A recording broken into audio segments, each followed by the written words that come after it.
शहरामध्ये विनापरवाना रस्ते खोदणाऱ्यांवर महापालिका प्रशासनाच्या वतीनं आता थेट फौजदारी स्वरूपाचे गुन्हे दाखल केले जाणार आहे।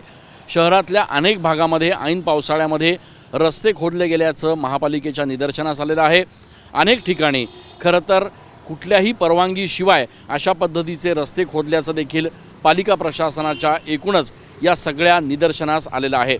याच पार्श्वभूमीवर आता यापुढे कुठल्याही प्रकारचा खड्डा खोदण्यापूर्वी पालिका प्रशासनाची परवानगी घेणं आवश्यक असल्याचं पालिकेने सांगितलेलं आहे आणि यासोबतच कुठलीही परवानगी न घेता रस्ते खोदल्यास थेट फौजदारी स्वरूपाचे गुन्हे दाखल केले जाणार असल्याचं देखील पालिकेनं म्हटलं आहे। असं असलं तरी शहरात एकीकडे महापालिका हे आदेश पारित करत असताना दुसरीकडे स्मार्ट सिटी प्रशासनाच्या वतीनं जे ठिकठिकाणी रस्ते खोदले गेलेत आणि महापालिकेच्या आदेशाला केराची टोपली दाखवून शहरात खोदकाम स्मार्ट सिटी प्रशासनाच्या वतीनं जे सुरू आहे त्याला महापालिका नेमकं काय उत्तर देणार असा प्रश्न सर्वसामान्य नाशिककर उपस्थित करतायत।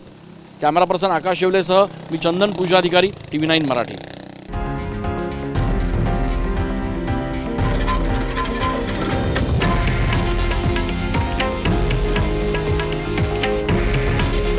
हे आहे देशातील नंबर 1 न्यूज नेटवर्क आणि आपण पाहत आहात TV9 मराठी। काळजी तुमची, हित महाराष्ट्राचं।